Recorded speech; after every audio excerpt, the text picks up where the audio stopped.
Husher died in there, trapped. He probably struggled and screamed until he went mad trying to find a way out of that godforsaken place. Like me, only, in his case, nobody got there in time. I imagine he thought that there was a quicker way to go, the same way that Faber chose, and maybe I would have done the same in his place. What I saw myself do in that mirror was just too much. Is this what lies ahead? Maybe I already know it, but I'm trying to hide it from myself. Maybe deep down, I know it's a hideous omen of what the future has in store for me. Maybe I know that, like everyone who's come across that cursed box, I too will take my own life. That I would rather surrender to death than face whatever it is that lingers behind that infernal melody. I should burn the thing. Make that melody vanish from the face of the earth. But what about Ariadne? She's alive. What if only the box can stop this? I can't destroy it without knowing for sure. Maybe there's something in Legrand's diary. Oh God, I need to rest and gather my thoughts. I need to sleep. I can only hope the nightmares won't be as horrible as real life.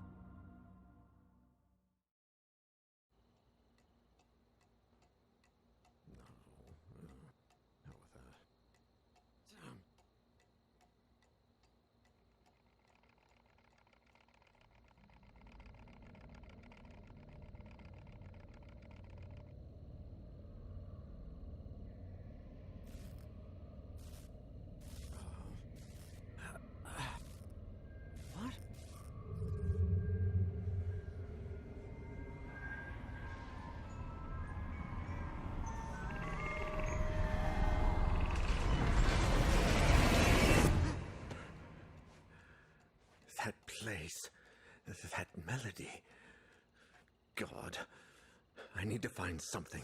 There must be something here.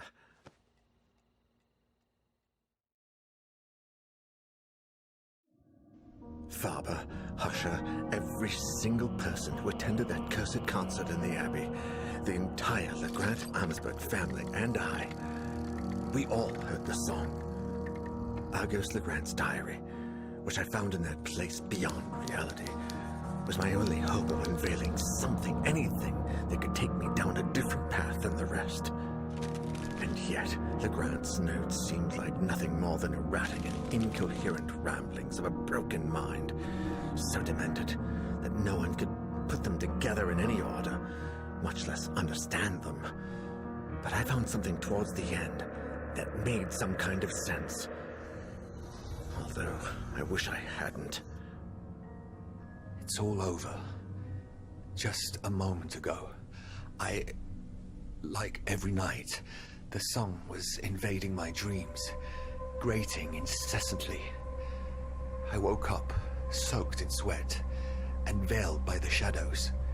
Natalie was sleeping, but I was not. This time, it had to stop.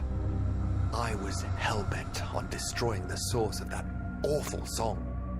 I went down to the basement and tore down the same wall I built myself. With each blow, I cursed the moment I decided to bring that melody into my home. I couldn't take it any longer. There she was, behind the wall. My wife, huddled in a corner, holding Elaine in her arms. I froze.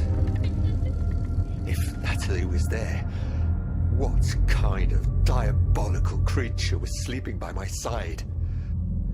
Monsters. All of them. My beloved Elaine, Natalie. The monsters had locked them away and wanted to take Ariadne. They wanted to take my baby. I grasped the mallet, determined to do whatever it took. I would not allow those fiends to take my daughter, not without a fight. They would rue the day they tried to harm my family. I would kill the monsters and the black figure and find my little girl. I followed them throughout the house. Every room was shrouded in darkness. There was something unnatural in the air. The melody had transformed into a choir of blood-curdling howls. But I finally cornered them in the bedroom, where I finished them off. I drew blood, and it flowed like a well from the grotesque black figures while they screamed and writhed, the vile, deceitful fiends. And then I went back to the basement, and there was nobody there. Natalie and Elaine had disappeared. No, that isn't true. They had not disappeared. They had never been down there. They were upstairs, in the bedroom, where I had left them. There were no monsters in the house. Except me. Only me. Only me. And the presence.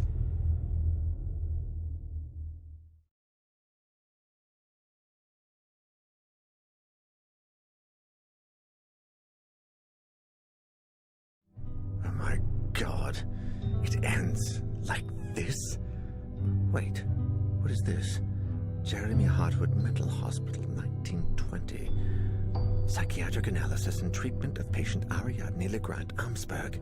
Dr. Berenice Prestegard. Oh Christ, I can barely stand up.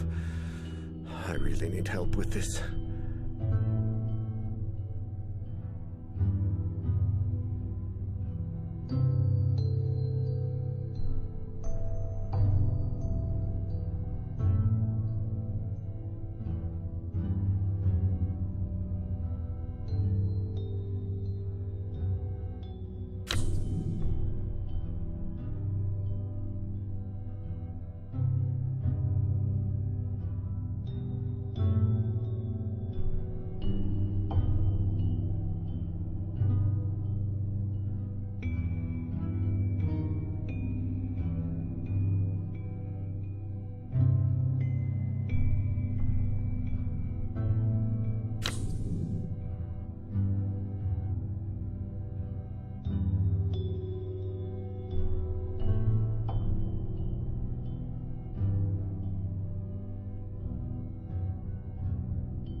Lydia, guess what?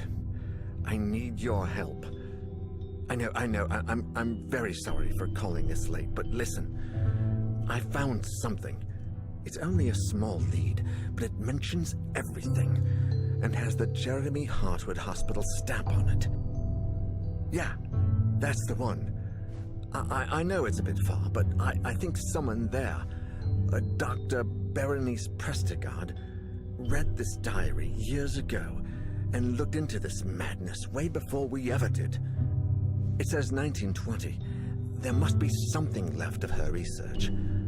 If I'm not mistaken, the hospital was abandoned shortly after World War I. So maybe everything is still there. Her notes, her files, something. No, I think I'm running out of time. I feel bloody exhausted. I can no longer tell the difference between reality and my hallucinations. I need you to look for something, anything, and call me. I know it's a lot to ask, but I don't want to end up like the rest. And something tells me I should visit Ariadne one last time. Yeah, take your cell and call me if you find anything. As soon as I find out what Dr. Prestegard was investigating, I'll drive over to the LeGrand Amsberg mansion. Yeah, good luck to you too. And thanks.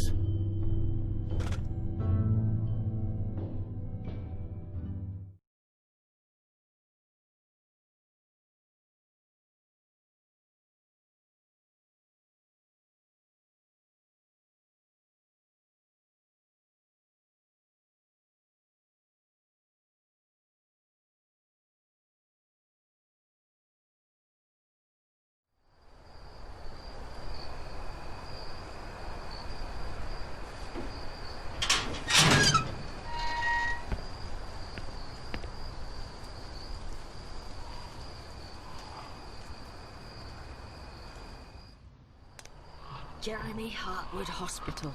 An old mental health institution for the rich turned dump. Or something worse. I should take a look at that old power generator.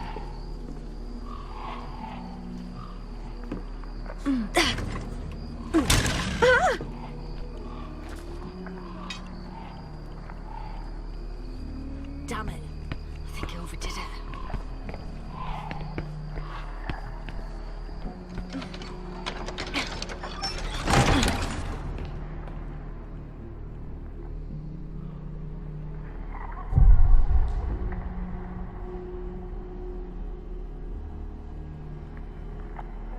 Daniel, you didn't overcome your alcohol addiction to let this kill you.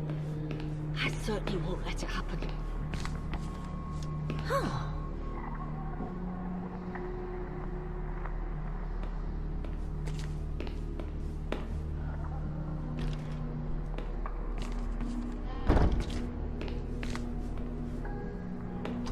Not that way.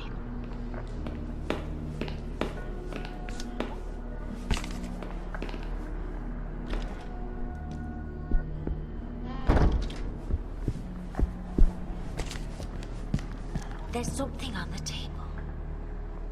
Well...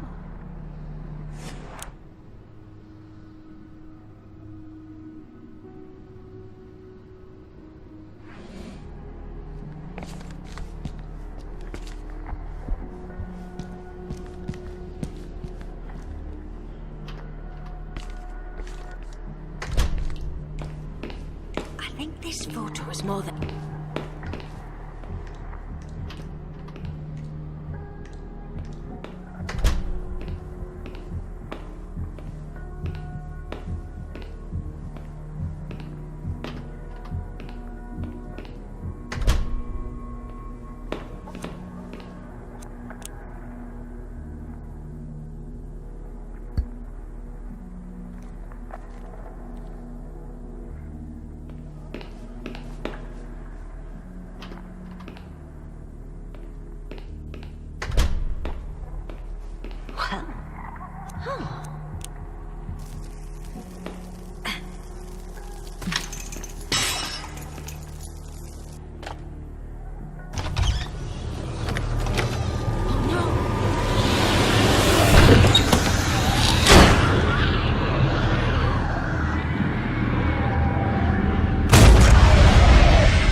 What was that?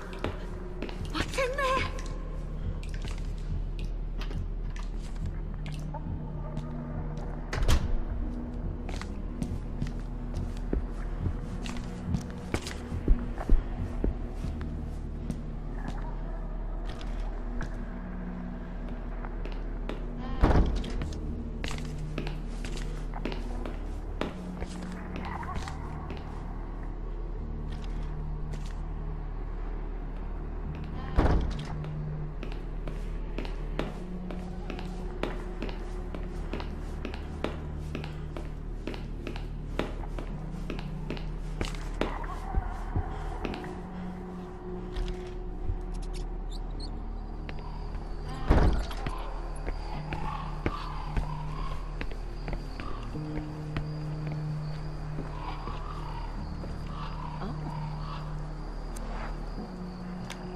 Right.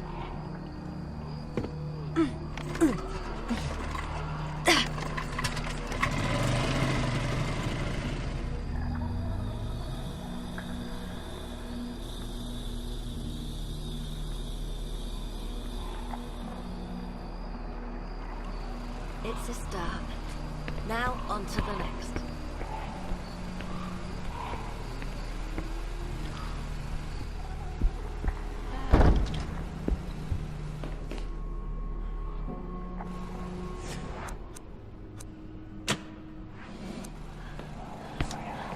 What's that? Are those voices?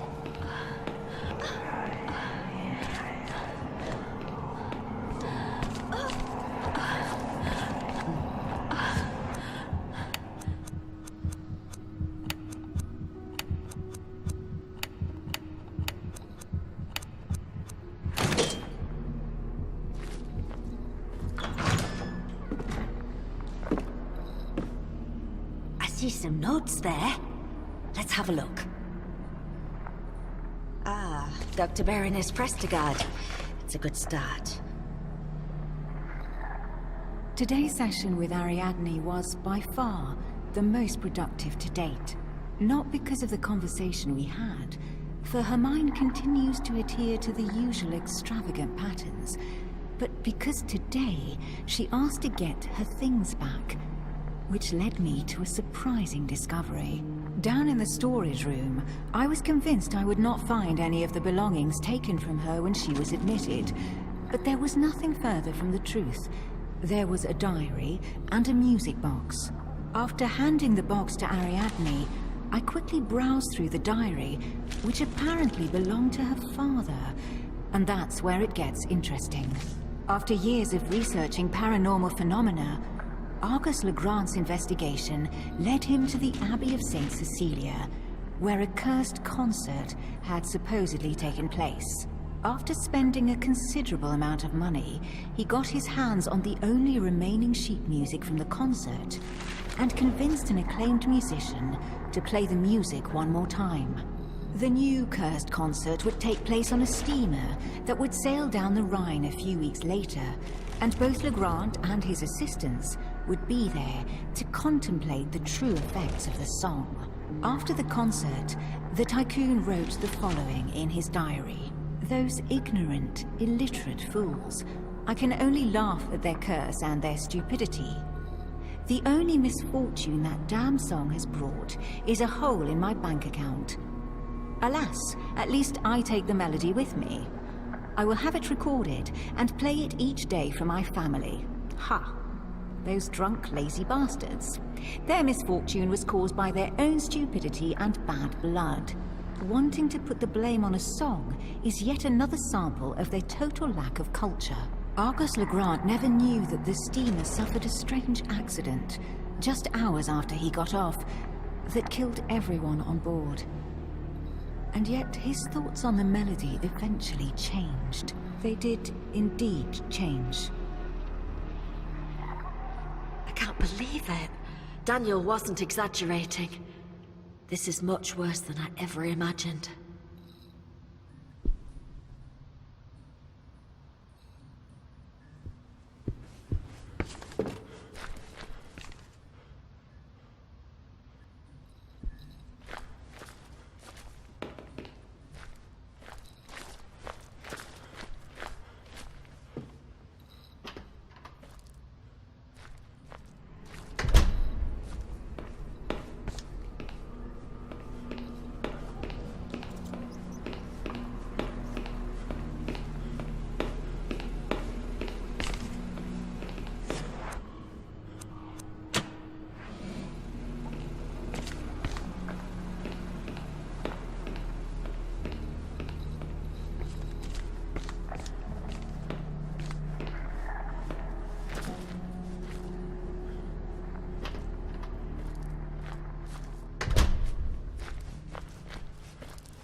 Looks like two of the hospital's patients shared a little secret.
Oh. What the hell did I just play? These notes. I felt something indescribable. Terrifying.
Uh-uh.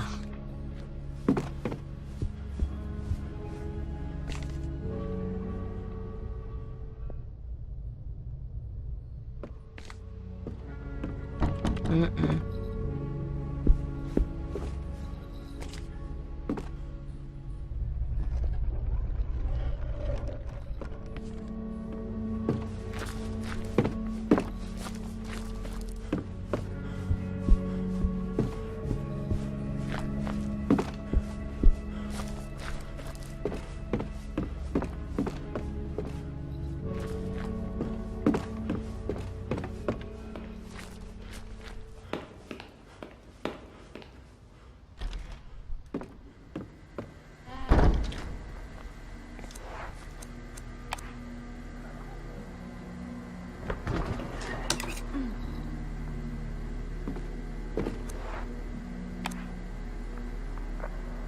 I wonder if this projector still works. We'll soon find out.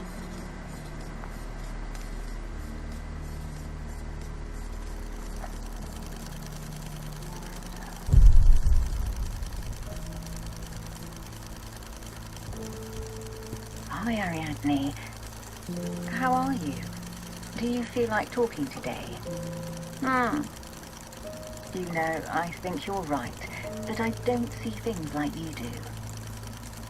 If you don't feel like talking, you can draw. Whatever comes to you first.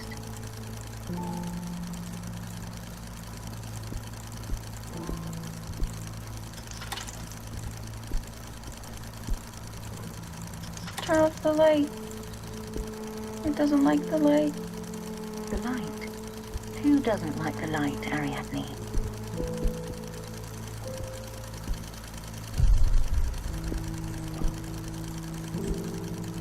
Who is that old lady?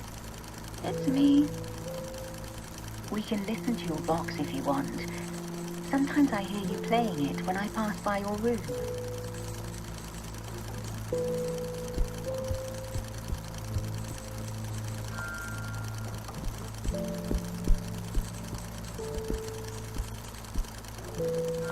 No. No, you don't hear them. You don't see it or understand it. What don't I see? Tell me how to understand you, Ariadne. Sleep. Like me. In my bed. You want me to sleep with you? It's normal not to want to sleep alone. Sometimes I get scared at night. Not here. At home. Daddy, Mommy, and Elaine sleep there.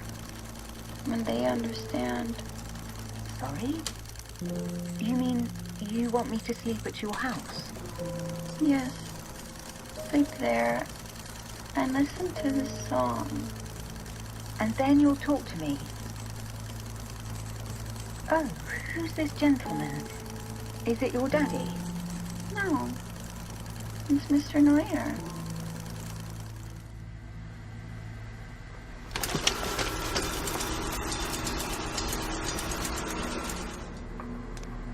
Wait. What did she say? Mr. Neuer? Daniel? How is that even possible? That recording is almost 80 years old.